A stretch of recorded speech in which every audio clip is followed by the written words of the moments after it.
suddenly, narinig ko si mother, nag-iiyak siya, nagsisigaw, because her baby is not, unconscious, Okay, I'm walking, then, Sheila, sige, sigaw na. Baby! Okay, then, pupunta ka ba kagad? Survey the scene. Okay? So, the scene is safe. I will now approach the mother. Papakilala na ako.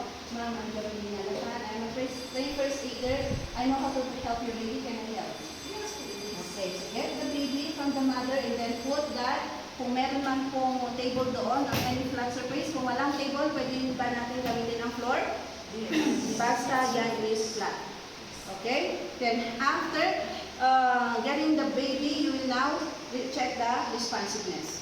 Okay, so, hey baby, are you okay? Hey baby, are you okay? The patient is unresponsive.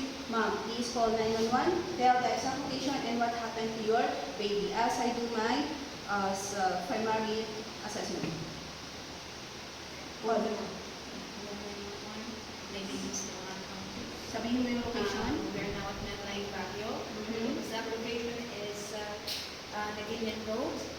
We are near the Kapag reception. tumatawag ka, mag-check na ako ng aking.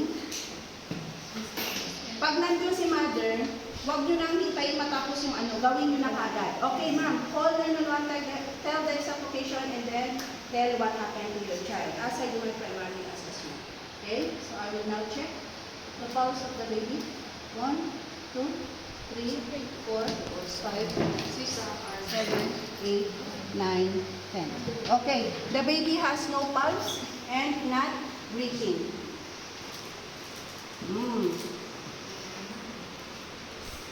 Ito yung row natin kahapon.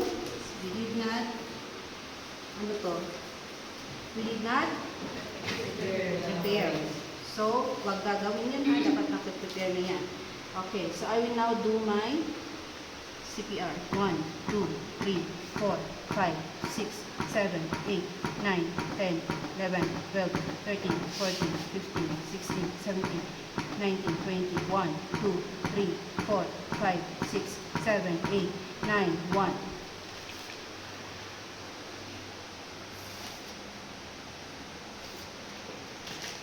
One, two, three, four, five, six, seven, 8, 9, 10, 11, 12, 13, 14, 15, 16, 17, 18, 20, 21, 22, 23, 24, 25, 7, 8, 9, 2.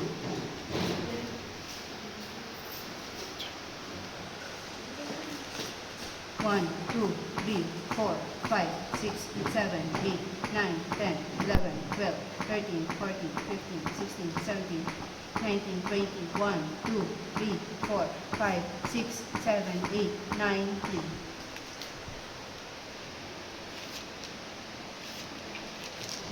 1, 2, 3, 4, 5, 6, 7, 8, 9, 10, 11, 12, 13, 14, 15, 16, 17, 19, 20, 1, 2, 3, 4, 5, 6, 7, 8, 9, 4.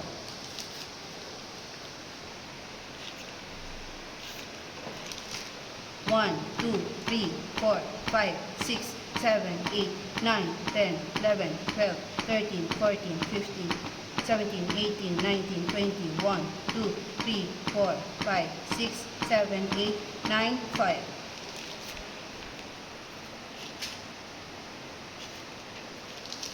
Okay?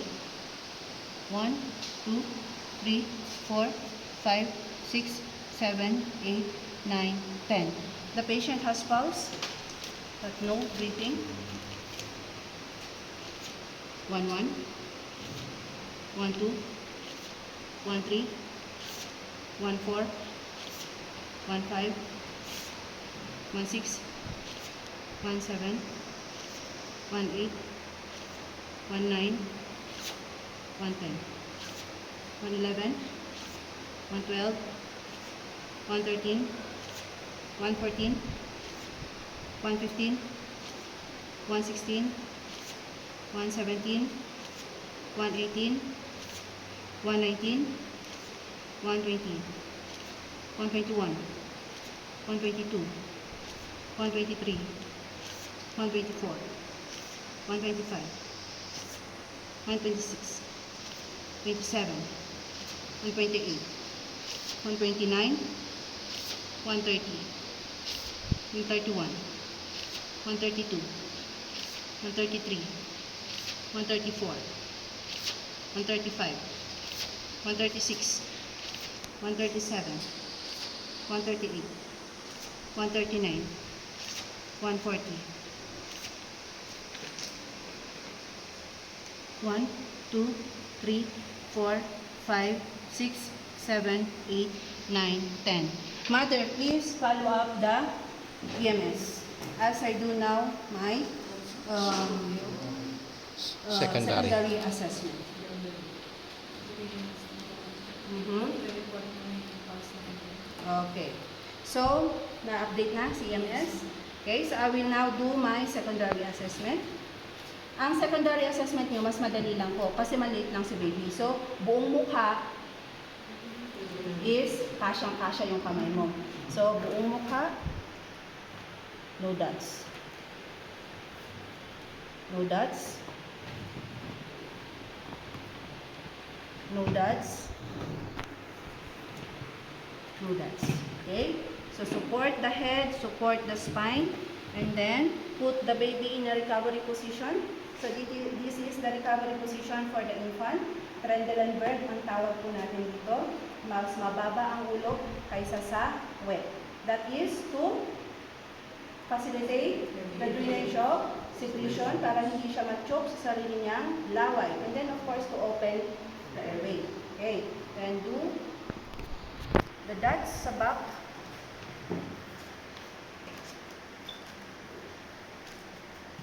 Okay.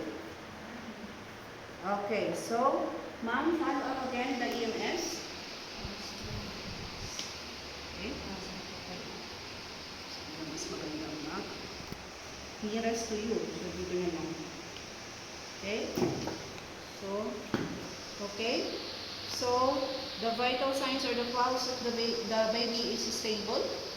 Okay. So, what happened, mother? You interview now the patient or the mother using the sample format. Then after interviewing, we will now document, and then when the units arrive, endorse. Okay, together with your documentation. Okay, so nakaganyan pa rin yung baby niyo up to matapos kayo para recovery position niya. Okay, so that is your CPR.